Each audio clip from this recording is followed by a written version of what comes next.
What is up, Heat Seekers? I'm your guest host today.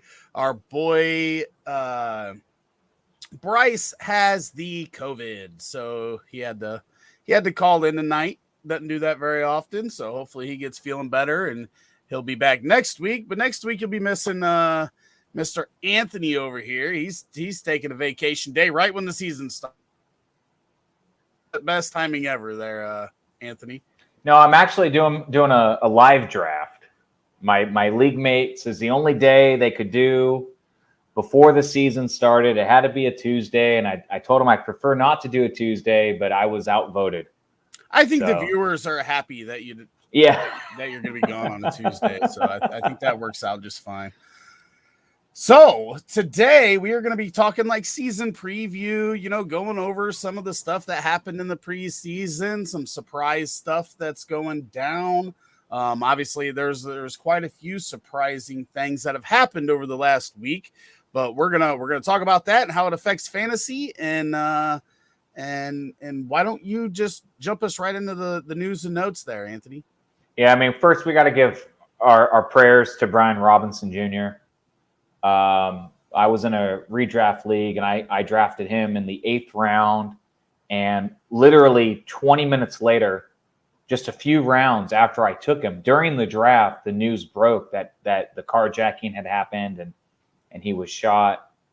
And my first thought was, man, like unbelievable luck for this guy. I mean, earlier in the day, it was reported that he had got the starting job. And then to have this happen just later that same day, it's really just hard to believe. So first and foremost, I just want to give my thoughts and prayers to Brian Robinson. It looks like, he's on the 53-man roster. At this point, he hasn't been placed on PUP or IR. So maybe they expect him back sooner than maybe some of us had originally thought. So, it's great for him. Hopefully he's back soon and can I guess get that starting job again. But fantasy football, we have to, in my opinion, maybe you disagree, Rick, but we have to see past that and look at the fantasy implications of what this all means. So I think of Jarrett Patterson was waived today. So I think this pretty much sets up Gibson on early down work, maybe some passing work, but McKissick will get some of that passing work obviously as well until Brian Robinson gets fully healthy and back into the fold of things. So I think if you have Gibson in that sense, you're fortunate that unfortunately happened to Brian Robinson. But I think it's just a matter of time before Gibson kind of slips back into the secondary role. I don't know, Rick, if you have any additional thoughts or anything on that. Oh, I think we lost Rick here. So I don't know if Rick agrees with that or not. Oh, there he is. Rick, did you catch any of what I said? I did not. My internet literally went out right when I said, take us to the news and notes. And then you started talking. I thought you froze. And then my whole internet, just everything crashed. And I was like, okay, well, that's great timing there, internet. It's okay. So I just basically walked through just the unfortunate events of Brian Robinson. But I think we have to go through the fantasy implications of that, even though it's a terrible tragedy that what happened to him, it could have been a lot worse. I basically foresee Gibson as getting the early down work since Jarrett Patterson was released. McKissick will get most passing down work until ultimately Brian Robinson's healthy enough. I think he'll probably retake that probably midway through the season. But what are your thoughts on that situation? Yeah, I mean, Patterson being released feels like they have to be pretty confident that Brian Robinson's not going to be out for a super long time, which is really good to hear. Obviously, I don't know if you saw today, but he showed up on crutches with Oreos, bringing snacks to the running back room. So he's in good spirit. It looks like it looks like it wasn't, I mean, obviously getting shot's bad, but in regards to being shot, it could have been a lot worse. Yeah. And, you know, I seen some people on Twitter talking like they expected him to be back within 4 weeks because he's not going on he hadn't been put on the PUP, but I think they have till 3 p.m. tomorrow Eastern to put players on the PUP list, and that's the cutoff. If you're on the PUP at that time, you miss the first 4 weeks, so there's still that possibility. But to release Patterson, they can't feel like he's going to be like going on IR or something. They could have made that move and kept that other running back. So it's kind of interesting.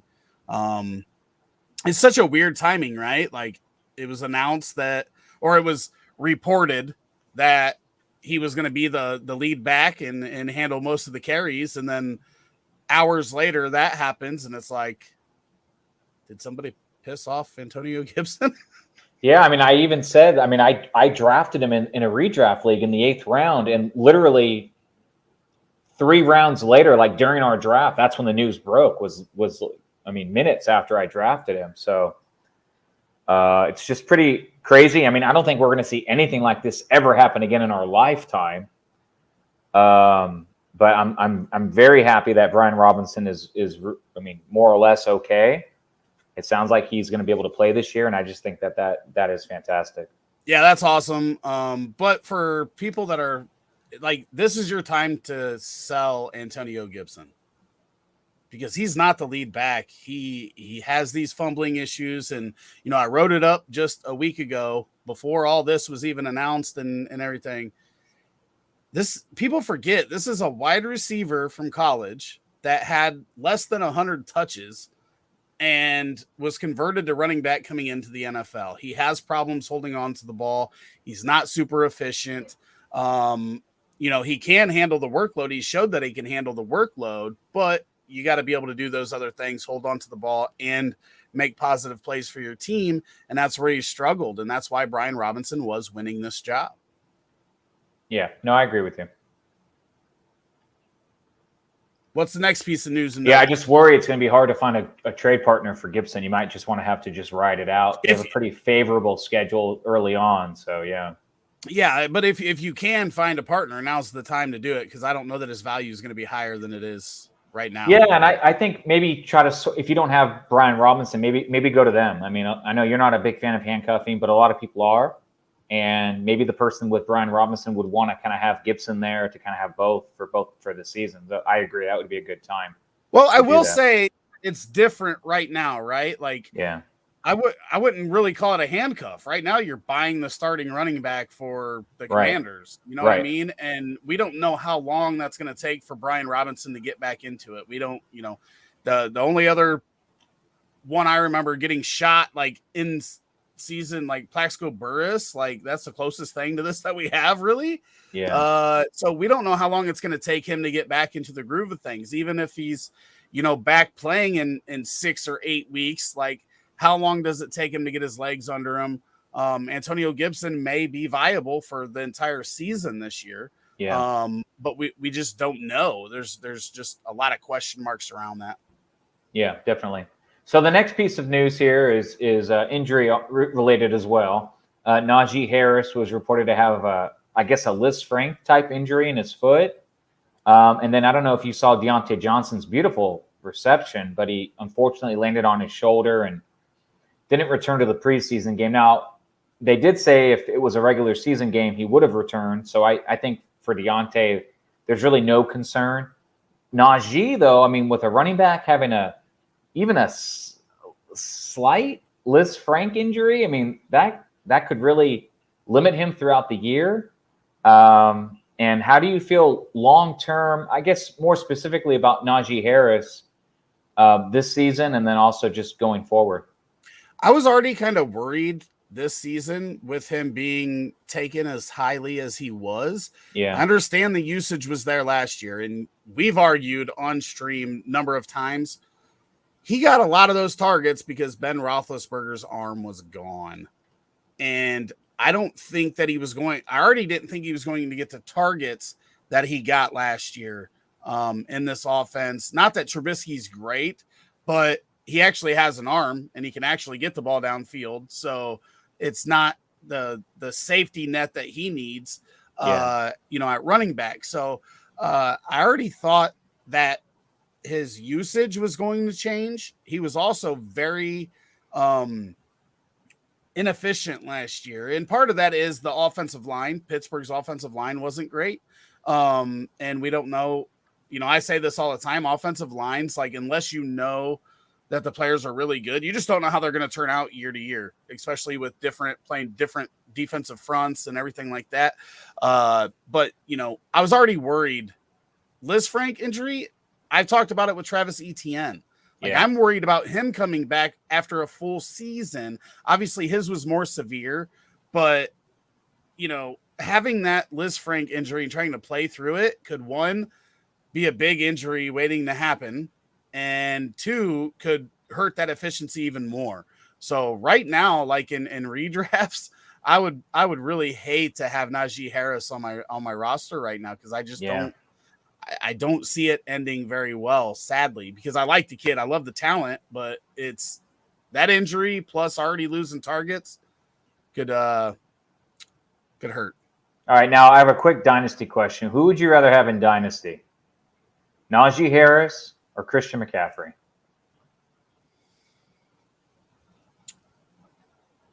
Not to put you on the spot, but no, I probably lean Najee in dynasty. I'm not worried about him long term, because I still think he's going to become more efficient. They're going to improve the offensive line, and being able to throw downfield. I've said this a million times, right? Opens up the running game. Like if there's a threat downfield, then that helps the running game. So I think that things were looking up in that sense for him. It's just Mitch Trubisky doesn't have to dump it off every time like Ben did, at the end of his career. So, obviously he always used the running backs, but last year was just kind of crazy. So I think I still prefer Najee. I mean, we've got injury, concerns with CMC, and he's already talking about changing up his game and how he plays so he doesn't take so many hits. Does that take away big play ability from CMC? That's a big question mark. Is he not going to break as many runs or yards after the catch as he did before because he's avoiding getting hit to avoid injury? That's concerning for me as well with CMC. Yeah, no, I mean, I think that's a good point. I agree. I mean, I would just go with the age there. Christian McCaffrey just is one of those guys that's really polarizing. So, but I agree with Najee. He would be who I would take in a dynasty as well. Yeah, I wasn't even going to get into age because I thought, with CMC's, red flags. Yeah. That is what it is. I think you've written an article too about that. A little bit, but that doesn't mean that he can't get back to being healthy, but the usage is going to change. And now we're hearing the play style is going to change. So does that hurt his efficiency? Because obviously big plays are going to help with your efficiency numbers over the course of a year. If that costs him a few big plays because he's avoiding them hits and whatnot, then, it's all bad in that regard. Yeah, it's 3 strikes. That's about it for news and notes. There's a lot of other kind of little things that everyone kind of already knows about. I don't think anything too earth-shattering. So I think we can move into our subject, our week 3 review and outlook for the season. All right. Well, first up, unless you want to change the order, because we have these in order of position. Is that how you want to do it? You just want to go we can just grind. Yeah, we'll just go through quarterbacks and then down the line. I think that's so. First up, looking at week 3, quarterback 1 of the Chicago Bears, Justin Fields, 14 of 16, 156 yards, 3 tutties, and we don't even have his rushing yards. I think he had like 26 rushing yards or something. Yeah, he got popped in that half. Pretty hard. You see that hit on him. Finally got the penalty, though. Got the penalty. Yeah. He needs to learn how to slide better. He really does, because he keeps his head high, and that's not gonna. I remember watching the game. Even the commentator were like, "Oh, yeah, you got to get down." Yeah. But everybody knows the pictures behind my head. I'm highly invested in Justin Fields, both in fantasy and in sports cards, memorabilia. I've talked about it all last season with Matt Nagy. Matt Nagy did not do Justin Fields any favor. It started, even before the draft with signing Andy Dalton and then drafting Fields and then saying Dalton was the quarterback one right away, that there was no competition, not letting Fields work with the ones last year. And then immediately in the second game, Dalton gets hurt and you just throw the guy in there. You don't change the scheme any. You don't move him outside of the pocket.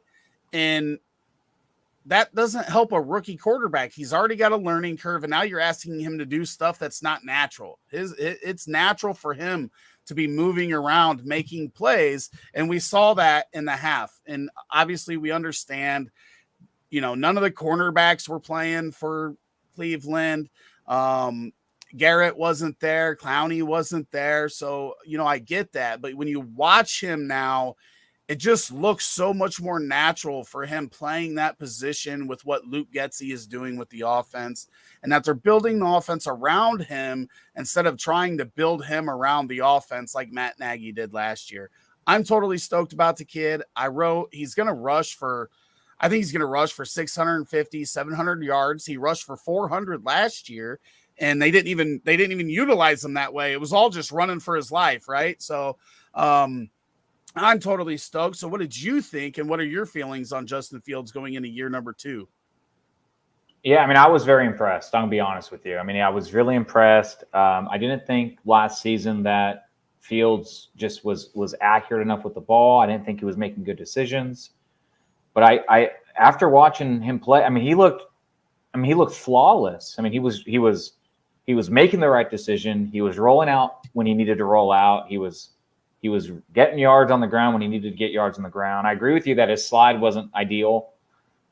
And he needs to correct that, or else he's going to have a very short season. But otherwise, I thought he did really well. He didn't even have, I don't think Mooney was playing. So, it was a really good game. I was impressed. And I think you're right. I think it was Nagy. I don't want to overreact to a preseason game, but he looked good. He looked really good. He looked the part. I think he's going to have a really respectable season. I think he can be a low end QB1. And I think if he's your second quarterback, like in a super flex league, I think you're in a really good spot. So, I see a nice season from Mooney and Kmet, and David Montgomery's being slept on it, and I think Montgomery's in for a big season as well. See, and this is part of what we talked about just a little bit ago. When you're a threat downfield, imagine this: the Bears played 29. The starters played 29 plays. 10 of them went for over 10 yards. As a Bears fan, I don't remember that ever happening. And obviously, yes, it wasn't against all ones and everything like that. But when you see Fields looking defenders off, that's just a whole different level of comfort than he had in year 1. He wasn't looking defenders off.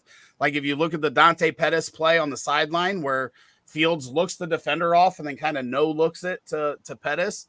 But the other beautiful thing is that unlike most running quarterbacks, Fields gets outside the pocket and he's looking downfield. His running is not his first choice, even though he's really good at it.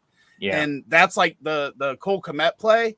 He could have took off running, and instead he waited and he kept his eyes downfield and found Kmet in the end zone. It's just, as a Bears fan, I'm really excited. I think the kid's got all the talent in the world. He works really hard. And now he's got a coaching staff and a team that is built for him, and that helps immensely. Yeah, no, I agree. Next up, Baker Mayfield, QB1 of the Carolina Panthers, 9 of 15, 89 yards and 3 touchdown passes. I didn't see any of this film, so I can't really comment on how he looked, but we do know that Baker Mayfield is an upgrade over what Carolina's had over the past 4 years at quarterback. So how are you feeling about Baker Mayfield and that in that Carolina receiving core, who also just added Laviska Shenault? We didn't have that on the news and notes, but they did trade for Laviska Shenault for another weapon, which may hurt the Terrace Marshall truthers and whatnot. But how are you feeling about Carolina's offense and Baker Mayfield? Baker Mayfield, just so you know, you didn't see it, I would say the best way to describe what Baker Mayfield looked like is take the Justin Field, tape and slow it down like a quarter of the way. Do you know what I mean? Like, just watch it like a little bit slower motion. That's what Baker Mayfield looked like. He wasn't as fast running out of the pocket like Fields was, but he still was able to move around the pocket. He didn't have as much zip on the ball like Field does, but he was able to place the ball where it needed to go. And so I thought for what it was and for what I was expecting and what I saw, it looked like he was just how he should have been looking this whole time. So I thought he looked really good. I thought he was making good decisions. He's never going to be what people thought he was going to be after his rookie season. But I think he can be a lot better than what he has been over these past few years. And it may just be similar to what we saw with Fields, just getting out of that Nagy system. Baker Mayfield, maybe all he needed to do was just get out of Cleveland. We saw the same thing happen with Odell Beckham last year. I think Baker Mayfield can be a decent quarterback 2 this year in the right situation. And I think if you're in a league where you need like a backup quarterback, like in a 1 QB league, I think you could do a lot worse than Baker Mayfield. There's a lot of good pieces there. One of his touchdown passes was to Deonta Foreman. You would think that in the regular season that would have gone to Christian McCaffrey.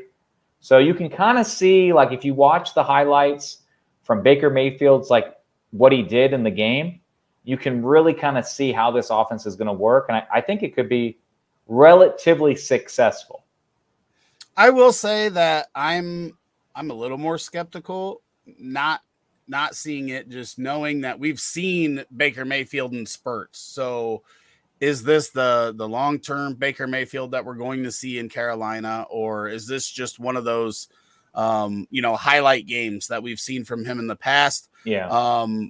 Unlike any of the second-year quarterbacks, right? We expect rookie quarterbacks to struggle to some extent. Guys like Trevor Lawrence and Justin Fields were in just horrific situations last year. So we expect that growth going into year 2, right? And quarterbacks say year 1 to year 2 is the biggest gap of new skills and feeling comfortable that you have in your career.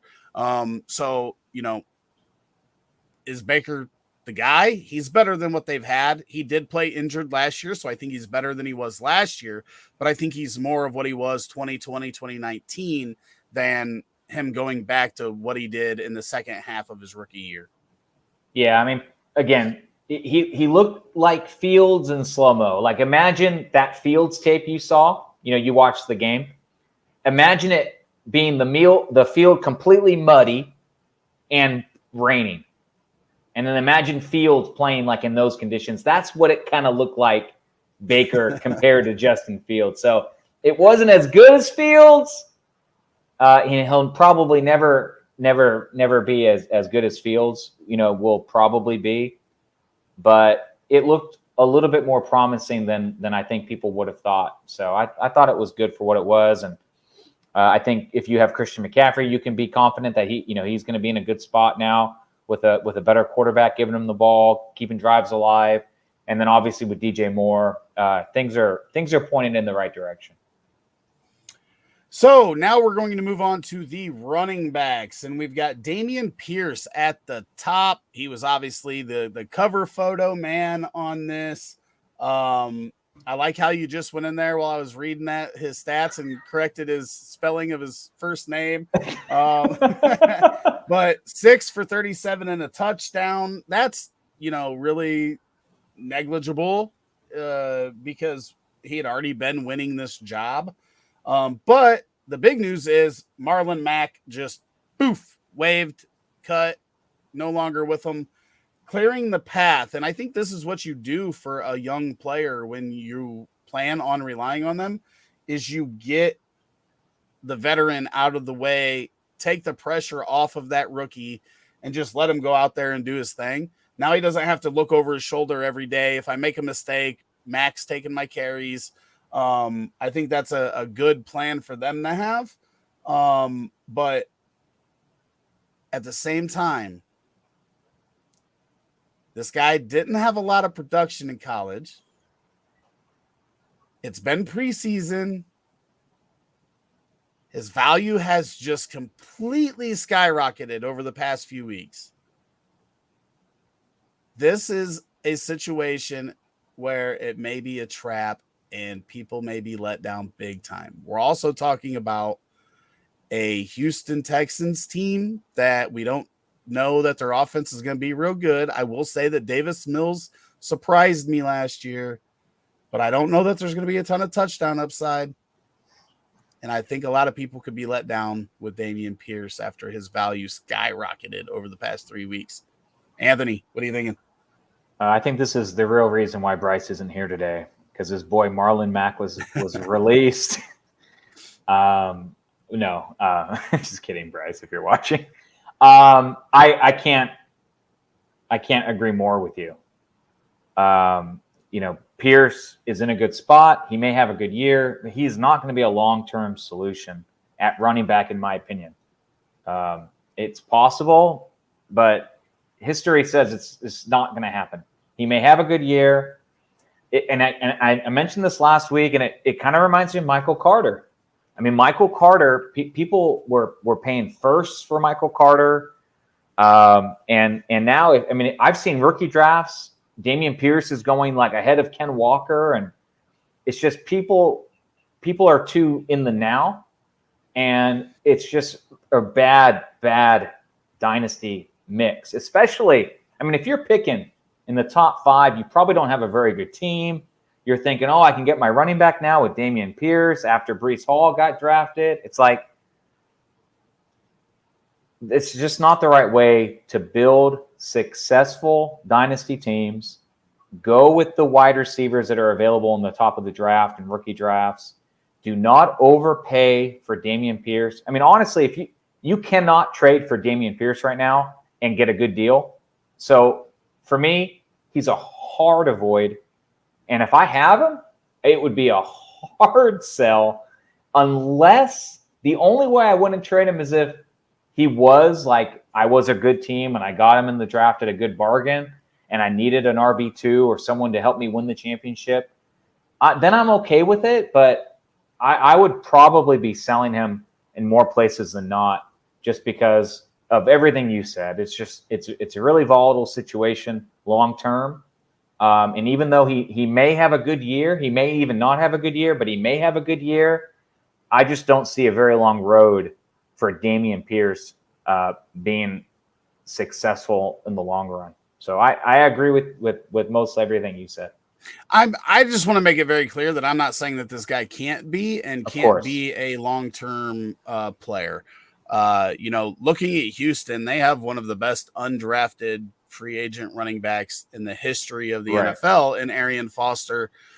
We see it happen every now and again, but before somebody literally goes from like a 3rd, 4th round rookie draft pick to the 1st round, and I think he's in the 80s in ADP now in redraft. I want to see them higher on than the that field. now. Is it's it higher really? than that now? Yeah, it's unreal. I want to see him on the field first.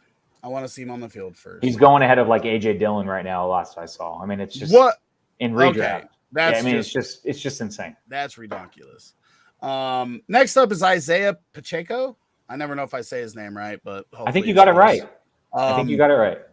10 for 52, but the Chiefs decided to keep 4 running backs. Yeah. And there was a clear, terrible run by Pacheco where if he just has the vision, he has a clear first down, and instead he literally runs right into somebody. And that is not good. We need vision. the problem for Ronald Jones in his career, one of the big ones is vision. He doesn't have good field vision. Pacheco looks like he could be, another guy in that Dameon Pierce mold where he didn't have high draft capital, but he came in. I mean, he was a 7th rounder, right? Pacheco was. Yeah. And for a minute, it looked like he had potential to, probably not take CEH's job, but be a big part of this running game. And now I'm not so convinced. And I just found today, I was going through my teams and adding people to, trade bait and whatnot. And I'm like, damn it, man, I missed the ball. I should have traded this guy 2 weeks ago. And I didn't. 10 for 52, good average, but I think there's still at least some NFL learning for the kid to do before he's ready to take on a team. That hole was huge and he completely missed it. I mean, that's just, you hope it's only a 1-play deal, but when you miss a hole that big, like there's some issues there, which may just be being young in the NFL and pressure and all of that, but you got to figure that out, because if you can't hit that hole, you're going to struggle. Yeah, shout out to my friend from high school, David Ketchum. He played on my high school basketball team. He was also one of the best linebackers on our football team. And we always joked he would play basketball like he played football in high school. He would just lower his shoulder and dribble into everyone like in his way. And we're like, you can pass the ball, you can go around people. You don't have to pretend you're a linebacker on the basketball court. So I think it's funny you said that about Pacheco, just not like using his legs and being smart with the ball and going around people. So yeah, I agree with you though. I mean, I think he has, some vision and he'll get better with reps. And I do think if you have him, I think he's a good hold. I agree with what you said. I think your opportunity to sell him is a little late.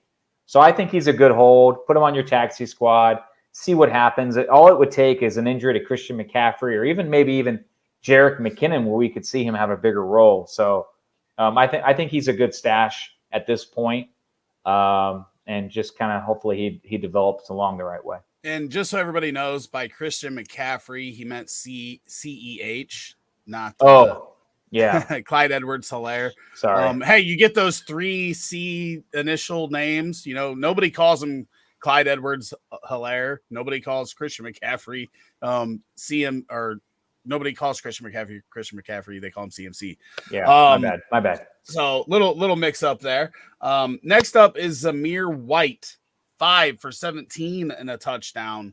Kind of got a path cleared for him with the release of Kenyon Drake, which was somewhat of a surprise. Obviously, Kenyon Drake is in the twilight years of his career, but there had already been some rumors. People, after week 1 of the preseason, why was Jacobs getting so much work? Samir White's going to take Jacobs' carries, and I don't know that that's the case. This is another young running back that I think is going to be buried behind Jacobs. I think Jacobs is going to get a lot of work this year. I'm not super confident in White being the guy, or even like the 1A or 1B to Jacobs 1A, like people were discussing earlier in the preseason. What are your thoughts on Samir White? I think we're going to see Josh McDaniels, kind of a situation. I think we're going to see a Patriot situation. I think we're going to see Jacobs get a lot of run. I think we're going to see Samir White get a lot of run throughout the game, or the games coming in the season. Amir Abdullah going to get some receiving work as well. I think it's going to be one of those backfields that's just a full-blown committee. I think that's what we're going to see. I don't think you're going to be able to start any of these guys on a regular basis and really feel that good about it. Yeah, you might luck out with a touchdown and make the start worthwhile. But I am very concerned that it's just going to have all these guys eating each other apart and not being able to start any of them on a consistent basis and feel good about it. So that's what I think. I don't know if Josh Jacobs is going to return. I think Samir White is in a good spot to have a much larger role next year. So I think if you have him, he's a great hold. If you can get him on the cheap now's the time to do it. Because I think like your boy Khalil Herbert, I think both are in a good position for next season to get a lot of work. Not so much this season. I could definitely see that, but I don't think it's going to be a New England style backfield here. I think Josh Jacobs is going to be the clear leader of this backfield, and his targets went up to what he had, like 56 or 60. I don't even remember how many Jacobs had last year, but I think he was like fourth amongst running backs in targets, which was weird to see. We hadn't seen that before. So I don't think Samir White's going to take that much of his work. I think Jacobs is still going to be an RB2.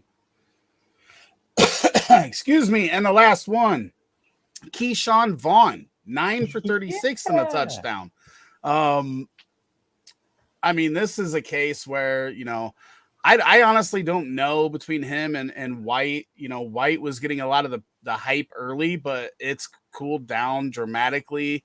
Leonard Fournette's the guy there. The other guys are going to fill in and get some action here and there. But like I talked on my running back tiers video, like we honestly never know what we're going to get from Leonard Fournette, which could open up some action for both White and Vaughn. Vaughn has looked good in the opportunities that he's got in the pros. But it hasn't been a lot because of being buried with Fournette and Giovanni Bernard and Ronald Jones. And I just think Fournette is going to catch a shit ton of balls out of the backfield, and there's not going to be a lot of leftovers for these other guys because they're probably going to not get 100% of that running back 2 role, right? It'll probably be White and Vaughn. But I like Vaughn, I like the talent. It's just, when you're on a Tom Brady team, young running backs don't get opportunities. And that's why I wasn't buying into the White hype earlier in the offseason. That goes back to, when he was started winning Super Bowls, just young running backs don't get the action. Yeah, I mean, I agree 100%. I've scooped up Vaughn off waiver wires left and right, so I'm happy he's finally getting a little bit of life back into his fantasy value. I think if you can get him on the cheap, I think you can do much worse. I think he's still relatively reasonably priced. And you never know what's going to happen. Fournette could get hurt, and he could already, be in a huge role this season. He may get traded or play at another, team somewhere else down the line. He's still young enough where there's still a lot of value left in him. And I think at his price point, he's a good grab right now. If everyone could always use a little bit of running back depth, and so I think you could do a lot worse than Keyshawn Vaughan.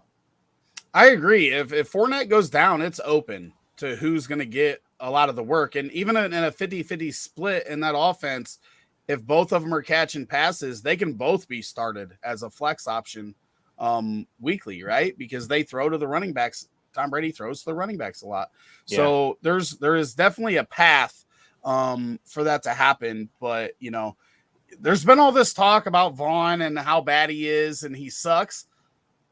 This guy's going, this will be his 3rd year and hasn't been cut yet, which is a big deal. As we just on cut day, we see, a 1st round offensive lineman got cut today from a year ago. Yeah. Right. So, if he was bad, he would be looking for a job right now, unless I missed him getting cut today, but I didn't see it anywhere. Yeah, you do. All right, so that's going to move us into wide receivers. And we got a couple big guys here. Treylon Burks, 3 for 33 and a touchdown. What are your thoughts? I'll let you go first on Treylon Burks. What are you thinking about Treylon Burks right now? I think that he has a lot of learning to do. I think the upside is huge. I think that if you can buy low on him to do it, he's not going to have a good, probably month to start the year. He is, he's behind some other guys on the depth chart, but I'm not worried about that. In Dynasty, you have to look a couple years ahead. You can't just look at right now. So I think he's in a good spot long term. Maybe not to start the year, maybe a little slow, but that's okay. You gotta take risk, and there's not a whole lot of risk with Burks. You look at his profile; he's just a monster. So I just think long-term, he's going to be totally fine. I think if you can get a little bit of value on him now, I would do it. If you have a rookie draft still and you can trade, let's say the middle of the 6th, maybe Pierce is on the board, see if you can get someone to trade you to grab Pierce. I mean, that's the type of move. I mean, he's going to fall in drafts a little bit, and I'm there to scoop value. Burks. The only thing that worried me about Burks was he injured his wrist during the game, in a meaningless game, preseason game, and they brought him back into the game. And that's when he caught his touchdown after he was already injured and came back into the game. So you can see if they really cared much about this guy early in the year, they wouldn't have thrown him back into the game after injuring his wrist in a meaningless preseason game. Or maybe it wasn't that bad. Maybe. But a preseason game, you would think, any other player, starting caliber player would have been done for the game, I think. I see it a little bit different because this is a guy that's missed a lot of time, with the whole asthma bout and everything. Yeah, I know they wanted to get reps. This season. Yeah, he needed those reps. Are valuable for him, and if it wasn't that bad, then you get him back out there, let him get reps, and I'm in the same boat. Like, the potential is there, but I think the potential for him to be a Dorial Green Beckham is there as well. Like Corey Davis. Corey Davis has been a fine pro. He just wasn't a top 10 NFL wide receiver, right? He didn't live up to that. When on the field, he's been a fine wide receiver. Dorial Green Beckham, on the other hand, was a guy that was super hyped because he had size, he had speed, and then wasn't a good NFL receiver and didn't last very long in the league. I think that's the kind of range of outcomes that you have with Burks, is that he could end up being really freaking good, or he could end up being a bust. And I personally had him as my 4th receiver in this class, which was still, a decent valuation, in regards to him personally. But, I've never been as hyped on him as a lot of people were that had him the wide receiver 1 in this class. I've been a Garrett Wilson guy since before the draft season started. Drake London and Jamison Williams, my top 3 guys.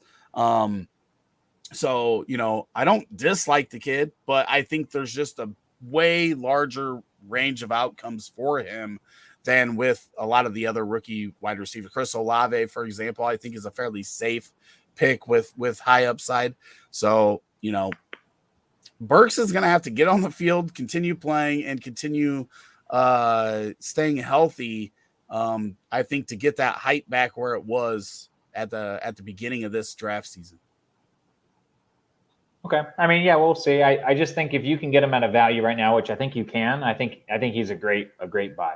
Oh, I don't disagree with that, but I don't know that if people are really discounting him, and I've told you this before, right? A wide receiver, I don't even care if that first year's a dud.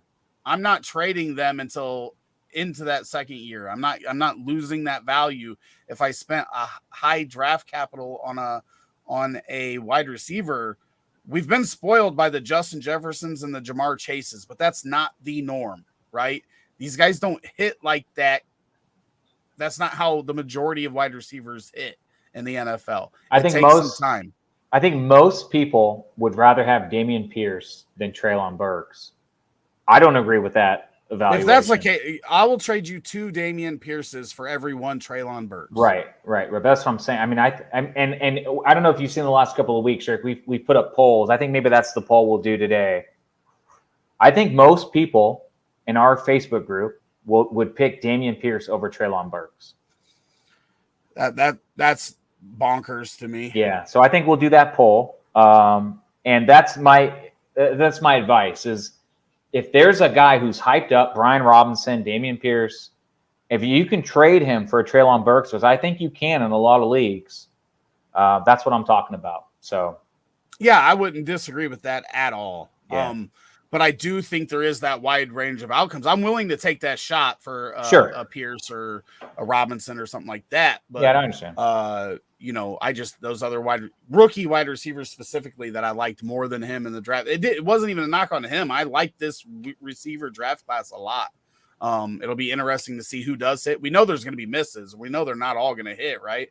It'll be interesting to see who those are.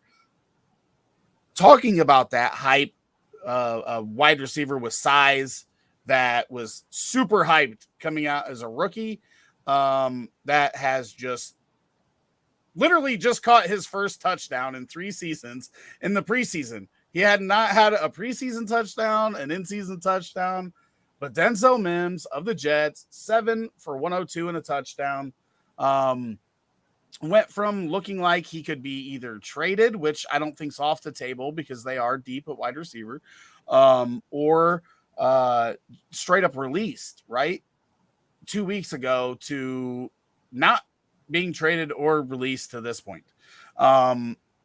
Another guy that I thought was very polarizing that had that same kind of range of outcomes, either going to be really good or going to be really bad for your fantasy team. And it turned out that thus far it's been really bad. But like I said, there used to be a 3-year, the third year breakout was the target for your wide receivers to really break out. And we've been kind of spoiled over the past few seasons with guys coming in and immediately producing. That's not the norm still, though. Those are outliers to the historical output. And you have to think the offenses in the NFL are throwing more than they ever have, but they're also throwing shorter and easier passes to catch than they ever have. So when you have these big guys that win downfield, it's a little bit different. Not that the NFL doesn't throw that way, but the NFL's ADOT has dropped like 4 years in a row. It just keeps getting lower and lower. And they're taking more higher percentage throws rather than the deep bombs. And that's where guys like Denzel Mims wins, right? That was why he was so coveted coming in, because he was a big body jump ball receiver, and it just hasn't panned out thus far. I still think there could be some potential with him. I think at his price, he's a guy. I was actually, as a Bears fan, kind of hoping that they took a shot like they did with Harry, with Mims earlier in the offseason. Like, I'm fine with those reclamation projects that cost 6th or 7th round NFL draft picks for my NFL team. The Jalen Ragers, the N'Keal Harrys, the Denzel Mims. I'm Andy Isabella's of the world. I'm into that. So, hopefully the kid does figure it out and is good. But, again, preseason. Yeah. We've seen 2 years of literally nothing. It's really hard to get hype over him, but I would still be happy if the Bears went out and traded a 6th round draft pick and brought Mims in to be, the wide receiver, 3 or 4, and let him work up that depth chart. But if somebody tries to say, hey, give me a second for Mims, I'm not giving them a second for Mims in Dynasty. No, I wouldn't pay a 3rd. I think you could probably get him for a 4th, though, if you have an extra spot on your bench and you want to go for some wide receiver upside. I think that would be a good bet, 4th round pick. I don't see anything wrong with that. But I agree with you. We'll have to see what happens. Maybe he's traded. Maybe he could earn a starting spot on this offense. Wilson. He could beat out Corey Davis for the 2nd wide receiver spot. Yeah, I don't know. Elijah Moore, a good NFL receiver, man. He may not put up the fantasy numbers, but Corey Davis is a good NFL receiver. But he does miss a lot of games, so he could be starting in those games. But I don't think Denzel Mims is a better NFL receiver than Corey Davis is. He could do it. I don't think Corey Davis is losing his job to Denzel Mims, the guy that was like literally on the outside looking in just a week ago before he had 7 receptions for 102. We've seen better performances from Corey Davis in the postseason than that 7 for 102 and 1 touchdown Mims had in the preseason. I gotta bum me out, man. I gotta bum me out like that. Was that against the 49ers? The 2 touchdown? Yeah, it was actually. Yeah. Yeah. But anyways, like I said, I do think Mims could figure it out and be productive, but he's buried right now. They've got three really good wide receivers ahead of him, I think. Yeah, NFL, not fantasy. I don't want to say. Yeah, no, we know. We don't know what Garrett Wilson's going to be yet in fantasy, especially this year. We know Corey Davis can have games from here and there, but he's just a better NFL receiver than he is a fantasy receiver. And then Elijah Moore. But, Elijah Moore has injury concerns too, so that's another – there's multiple ways for him to get on the field. Yeah, no, I'm with you, 100%. I added one tight end to this list because we didn't have any on there. Well, I was going to add Tommy Trumbull because he actually looked pretty decent with Baker Mayfield. But I was like, nah, maybe a little bit too deep. I could talk about Cole Kmet and the way they're using him with Justin Fields, but I think everybody's seen that and everybody's been hyped on him already.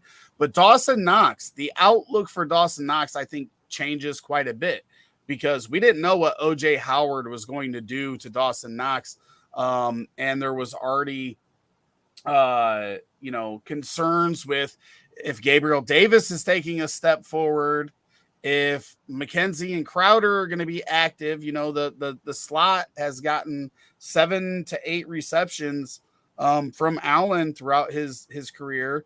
If Davis is his role is going to expand, and we already know Diggs is going to be one of the target leaders in the NFL. How is Dawson Knox going to stay a top 12 tight end when last year he really relied on the touchdown? Yeah. With O.J. Howard out of the picture, we're not fearing, I thought O.J. Howard might go to Buffalo and be used more as a receiver than he was in Tampa Bay. The big thing for O.J. Howard has always been he's a really good blocker. So, keeping him in line is as valuable as having an extra tackle. But with him out of the picture, it is just Dawson Knox. That's the only tight end that you have to worry about in Buffalo. I think that kind of moves him back into that 10, 11, 12 tight end range for me. Those touchdowns are just fluky. We don't know. They're not sticky from season to season. And if Gabriel Davis takes a step forward, I think that means Knox takes a step back. Yeah, I don't know if it necessarily means he takes a step back. I would not be surprised if this Buffalo Bills team, breaks like passing attempts record. I mean, this team, they're going to come out firing hard. They have a chip on their shoulder, not getting to the Super Bowl last year. A lot of people had them favorited. I think this team is just going to throw early and often. And I think there's enough volume to go around to feed Diggs, Gabe Davis, even Isaiah McKenzie. I think Knox is going to get his share as well. The real concern I have for Knox is I don't think he would be as good on another team without Josh Allen. I think he's really kind of average. And it's really risky taking on guys that are just in a really good situation and not really that gifted, because as soon as something happens, whether it's something to Josh Allen, whether he's traded, whether he signs on another team, we saw it with Austin Hooper, who comes to mind. These guys that are just in really good spots, if they don't really have that elite type game playing ability, just get lost in the shuffle when things aren't going their way scheme-wise. So in a dynasty league, if it's just, standard tight end, you can kind of, there's not much difference between the tight end 7 and 20. We've talked about that a million times. But especially in a tight end premium league where these tight ends go for just so much value, I would not invest a lot of value into someone like Dawson Knox, where it's really, really a tightrope type walk between having the opportunity right now and then being in a bad spot a year or two from now. Go ahead. Well, no, it's just I don't see how he's really. How do I say this?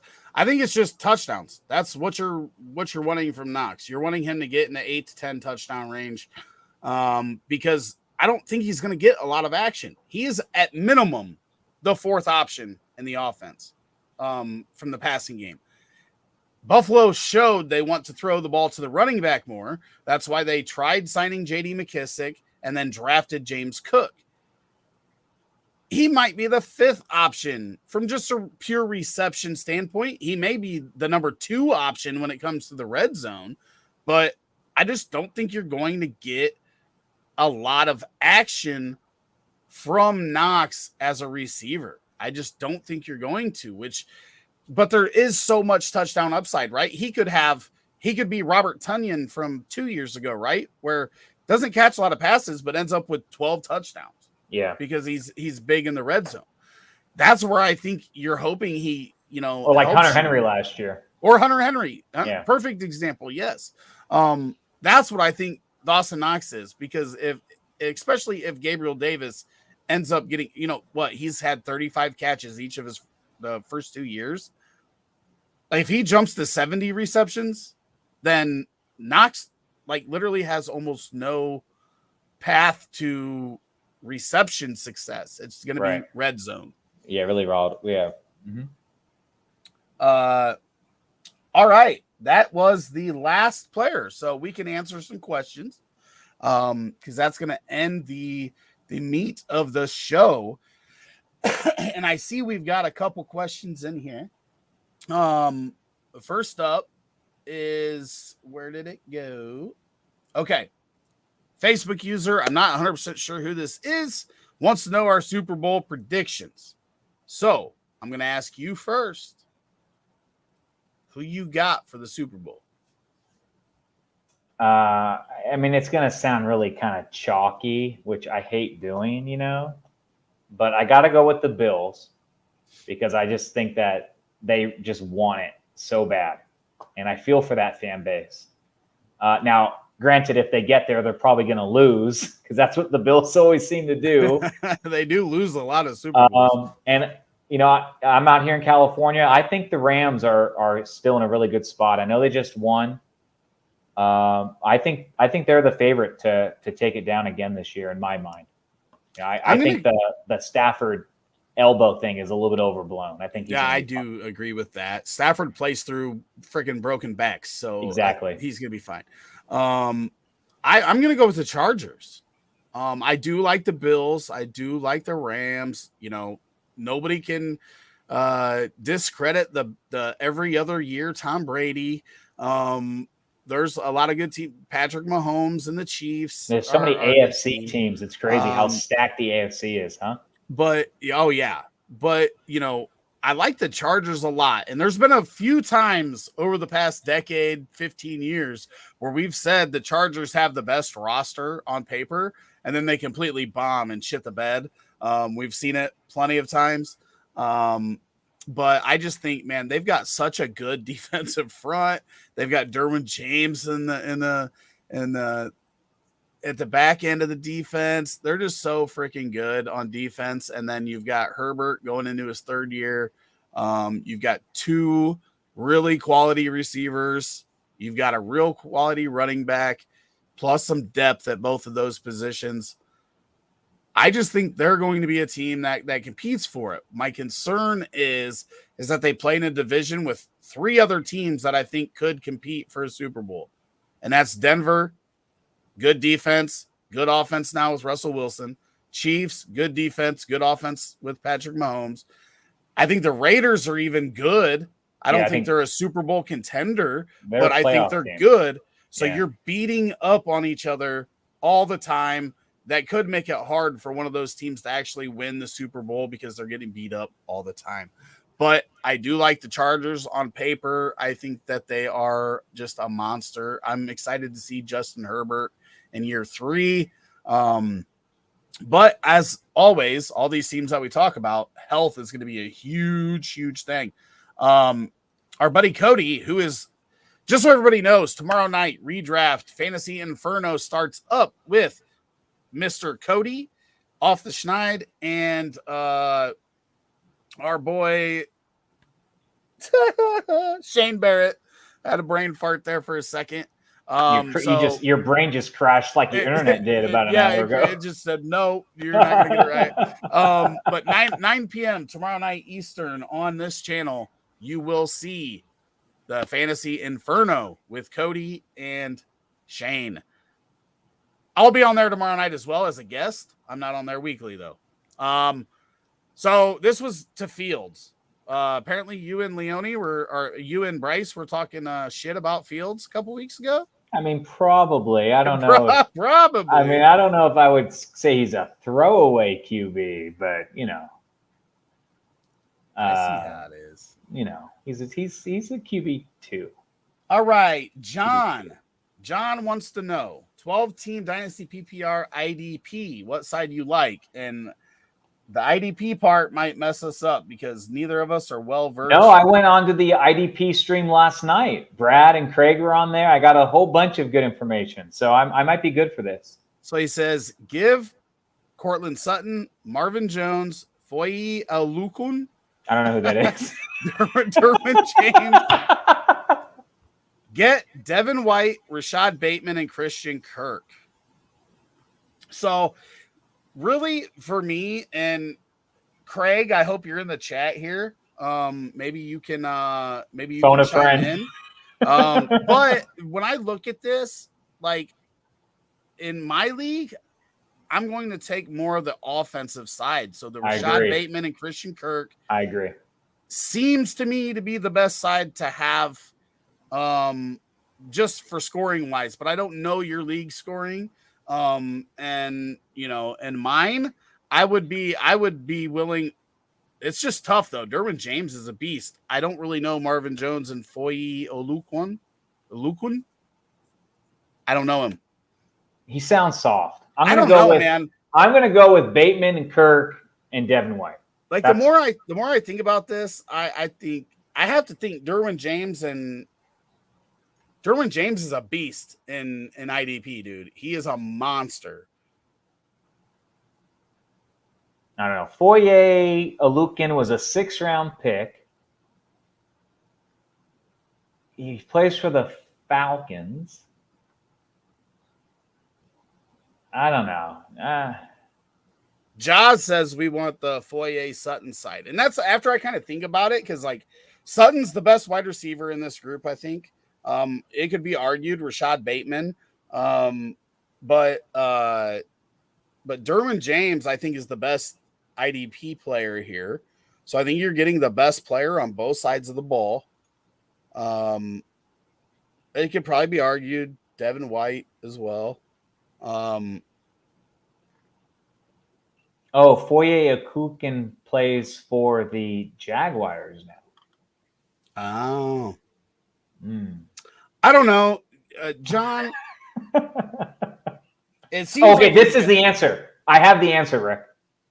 John needs to join our Discord and ask this question in the IDP channel. You know what? I'm going to get that invite right now for him. That's the answer. Go ahead and create that invite. Let's go ahead and never generate new league. Yeah, I don't know IDP. I'm not afraid to say it. Not my thing. I'm sorry. That's the answer right there in the chat.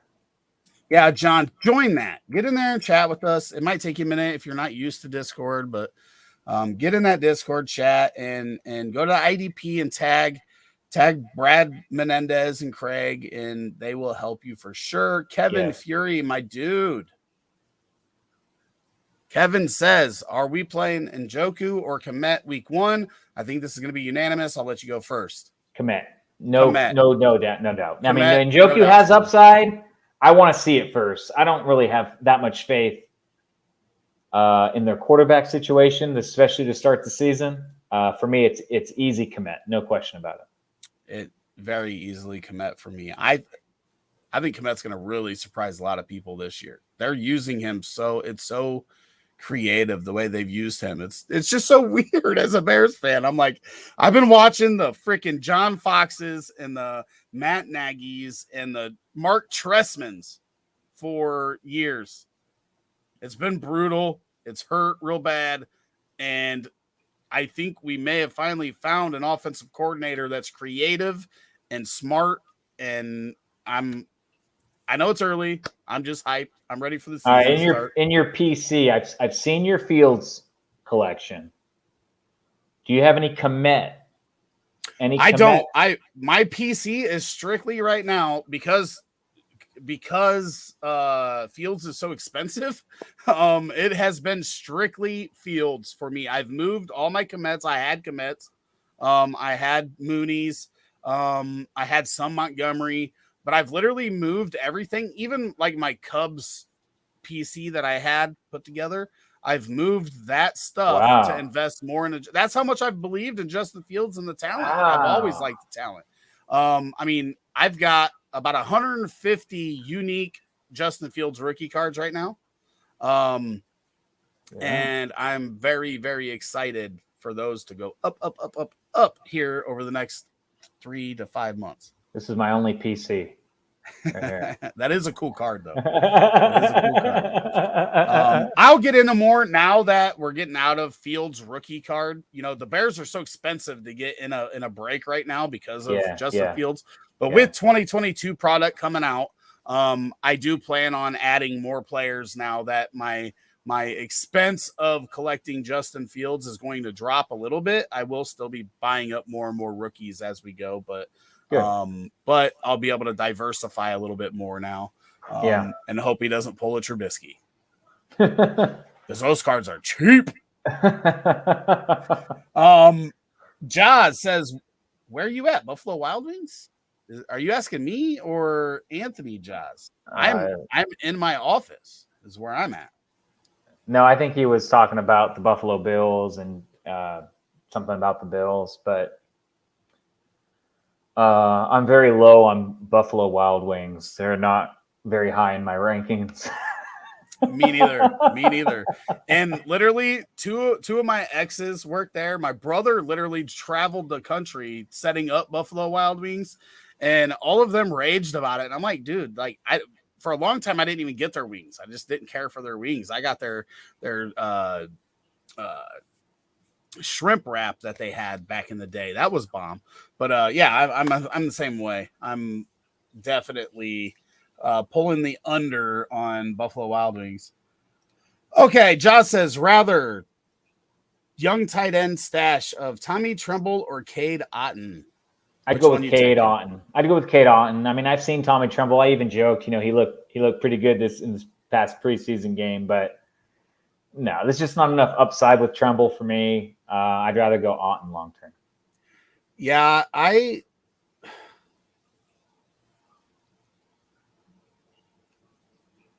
don't know, man. Like, you want to just flip a coin? Literally, that's kind of where I'm at. I probably lean Tremble a little bit.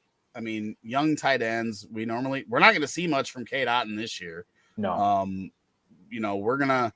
We're gonna see some more Tommy Tremble, I think, but I probably go Tremble. So we would have to leave it to the chat to kind of break that tie. I mean, either of these guys could go either way. I think they've got some talent, but I don't think it's high-end talent. Yeah. But, these are the types of guys that it definitely takes 3-4 years to really see blossom. They're not the Kyle Pitts of the world, obviously. No, nobody is. But I mean, we even look like Cole Kmet, who was a second-round draft pick. We're going into year 3 now. We saw a big bump in year 2, but I'm not really excited about either of those fellers myself.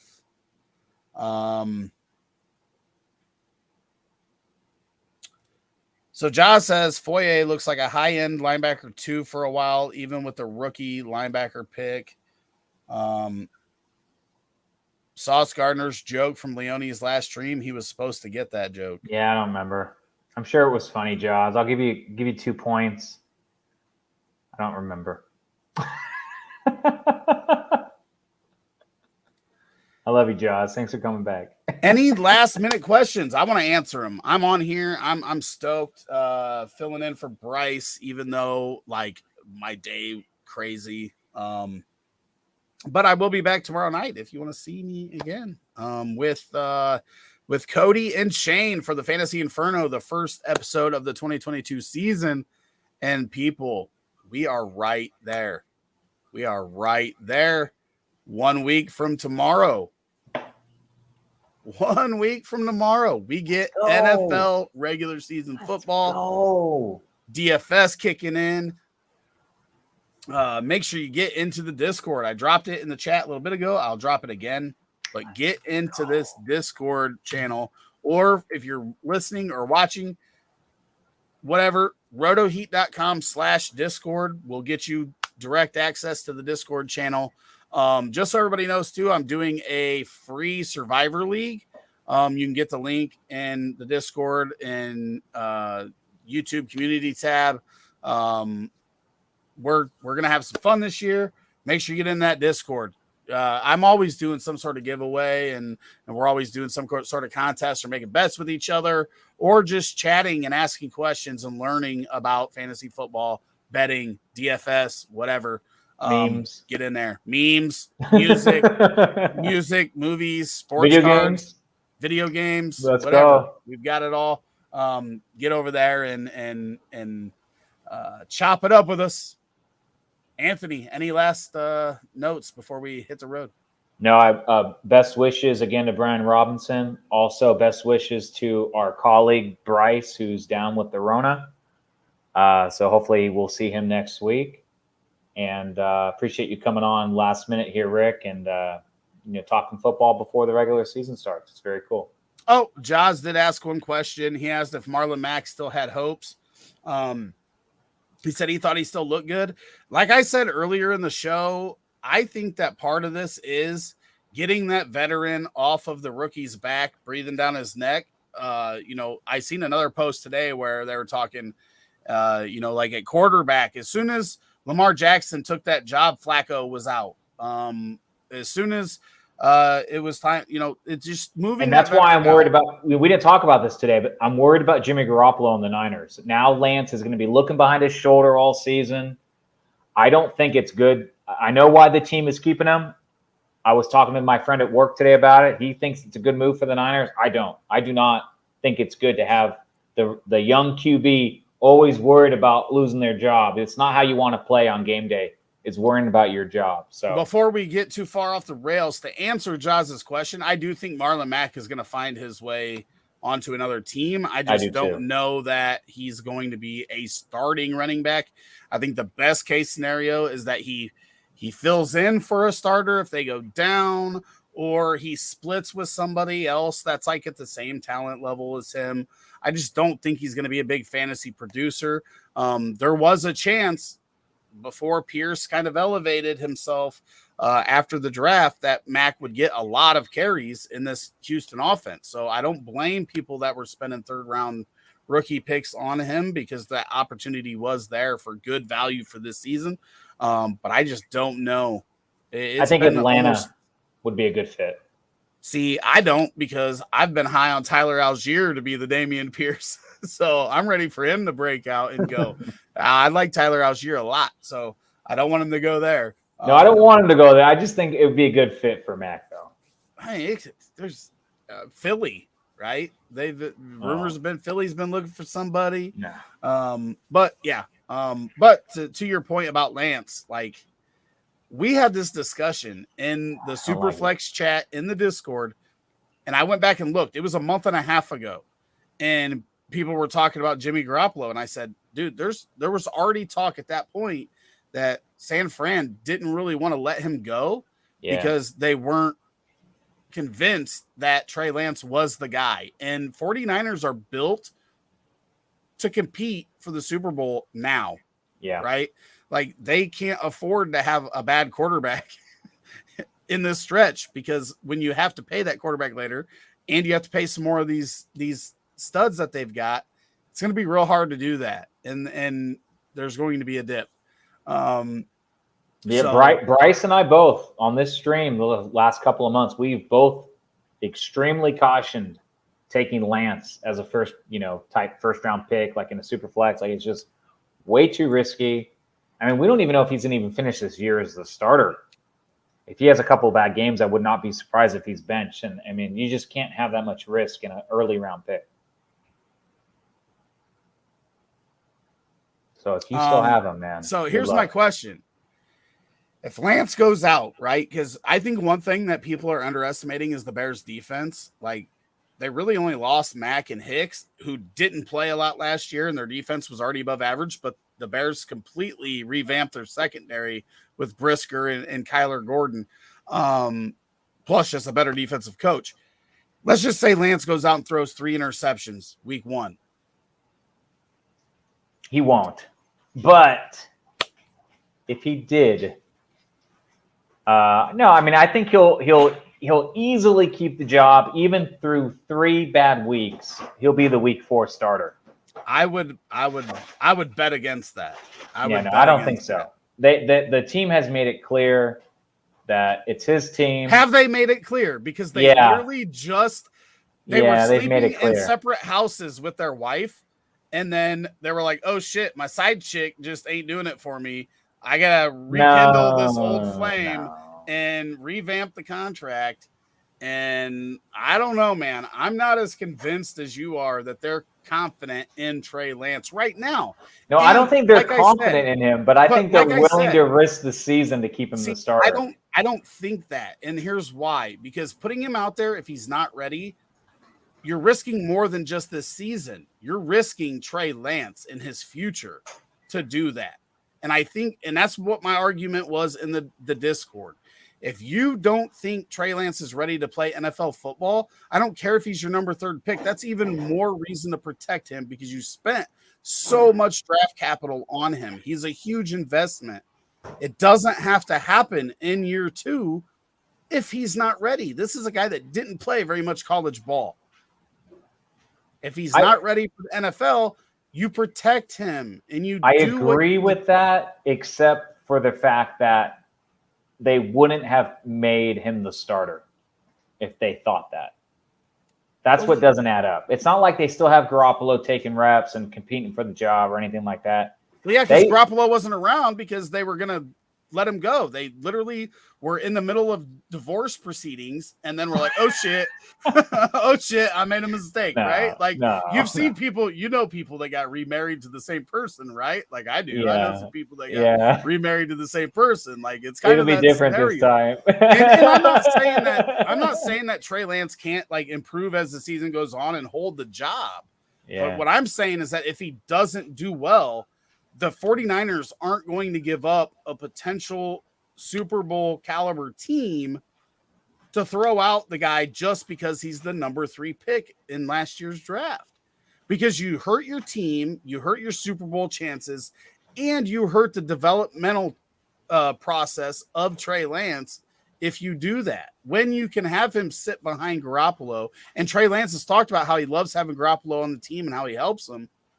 You got to remember, and this isn't comparing Garoppolo to Favre or Lance to Aaron Rodgers. But Aaron Rodgers didn't play for his first 3 years. Like your career and your investment in Trey Lance is not ruined if he doesn't play until his 3rd year. Yeah, no, I agree. I think he has a little bit longer leash than what you're saying he does. I'm not saying that it happens after week 1, but you know what's going to happen? Is the fans in San Francisco are going to start calling for Jimmy G, who may not be the most outstanding quarterback, but wins games. I don't think so. I could be wrong. I don't think teams looking at Twitter and listening to a few San Fran podcasts. Yeah, I think bites that have been put on Twitter. I think you're in a different, because I know you're a San Fran fan. There's already people talking about it, and there was people talking about it 2 months ago. I think if it goes bad, there's going to be a lot of pressure on the kid with this team. We'll see. Because they're supposed to be good. It's different than Zach Wilson last year, Trevor Lawrence last year, Justin Fields last year. Mac Jones was the only one, and they weren't even really expected to win at the start. Like, they were expected to be okay, but people more so expected wins because of Belichick. But none of the rookies were in this situation that he's in last year. And he's basically a rookie. He didn't get a lot of work last year. I don't know, man. I bet San Fran kind of starts freaking out if he plays poorly the first couple weeks. If we lose the first 3 games, now the Bears, that would be a bummer. But we can both see that happening, right? If we lose to the Geno Smith and the Seahawks week 2, I mean, he's going to get another shot against the Broncos, right? I mean, and then we could lose against the Broncos. Russell Wilson. I don't know, man. People talk shit about the Bears. If you lose to the Seahawks, yeah, I agree. There's real issues. I think that's a bigger issue than if you lose to the Bears. Yeah, I do think the Bears defense is going to be better, and I do think that Justin Fields is a better quarterback. But if you guys are losing those games, if you lose to the Bears, if you lose to Seattle, you're losing for one reason. And what is that reason? Trey Lance. It's not the defense. It's not the offensive weapons. It's Trey Lance. So that's the issue with that situation, is that the only reason why you guys lose to the Bears or the Seahawks, even if you go 1-1, like there's quarterback issues there, because you're not losing defensively. You're not losing because of your receivers and tight ends and running backs. I mean, agree. That's just, or your coach, right? You can't put it on the coach. Like, no, it's Kyle not Shanahan's a good coach. No, it's not Shanahan. So it'd be like that's the tough part with the spot that he's in. I kind of want us to do bad now because I'm kind of curious how that would play out. I'm like the worst Niner fan, though. I'm like the worst Niner fan. Hey, I really hope you guys start out 0-1. I will be happy to have you on the pregame show week 2 so that we can recap and talk about that. Yes, let's do that. So I don't even know if anybody's still listening to us, just ramble on about Trey Lance losing his job to Jimmy G, who was literally going to be traded, then released just a week ago. Oh, man. Crazy. I mean, and they kept Brock Purdy, too. Yeah. Which I picked him up in a couple spots just over the past couple weeks because he actually looked decent. I was like, oh, if he's going to be the QB2, Trey Lance got hurt twice last year. Yeah. And didn't even play very much. Yeah. Brock Purdy might get some action, right? He might be the next Mullins and be able to just throw into my Superflex draft. But, Anthony, my man. That's Anthony number 2, I think. We have a few Anthony listeners. Like I said, and I don't want it to come off as like I'm a Trey Lance hater. I do think that out of all the rookies last year, Trey Lance was the biggest question mark, right? He was the most polarizing quarterback, freak athlete, run the ball, has an arm.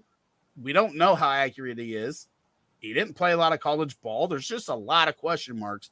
I still think he could be good, but I do think because of his inexperience in college, if you need to sit him more and get him and let him learn more like Jordan Love is doing in Green Bay, I don't think it's bad. And it's not because Jimmy G's great, but Jimmy G does win games. He doesn't lose you games.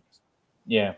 You know, I guess you could argue that he loses you conference championship games. No. He wasn't. I mean, he's a good play. He doesn't lose you games. He just can't really win you games. That's the issue with him. Right. And right now, you just want to put yourself in the position to make another run at a Super Bowl. They've got the rest of the team to do that. I mean, you guys have a great roster. And I think actually you guys have the second most top 100 players. Yeah. You know, which doesn't mean everything, right? But, you know, I think you guys had 7 top 100 players.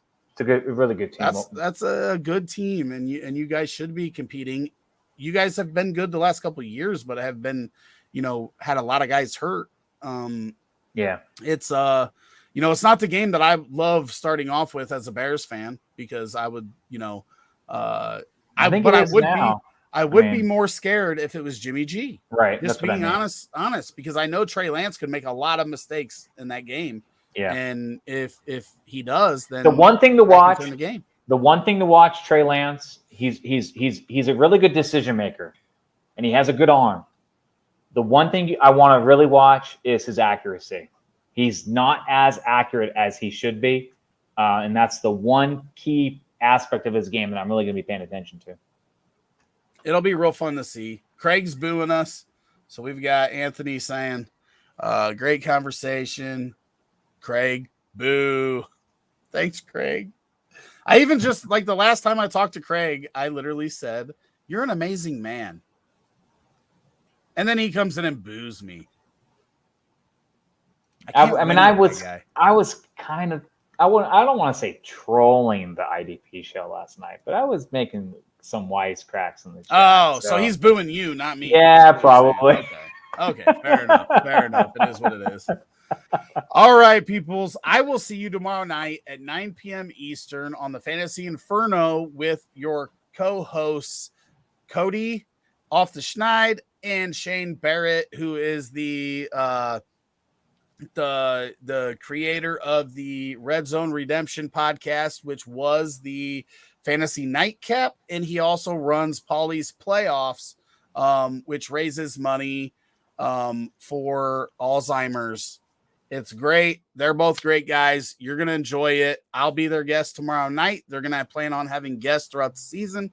So make sure you start tuning in Wednesdays at 9 p.m. Eastern to watch the Fantasy Inferno, which is all redraft, start sits, waivers, all that kind of stuff. All those questions you got, go on there. You'll enjoy it. But Anthony will see you in 2 weeks. I'll be here next Tuesday. I know. I got my live draft, redraft, $100 buy-in. It's gonna be a lot of fun. Ballin'. Later. See you guys.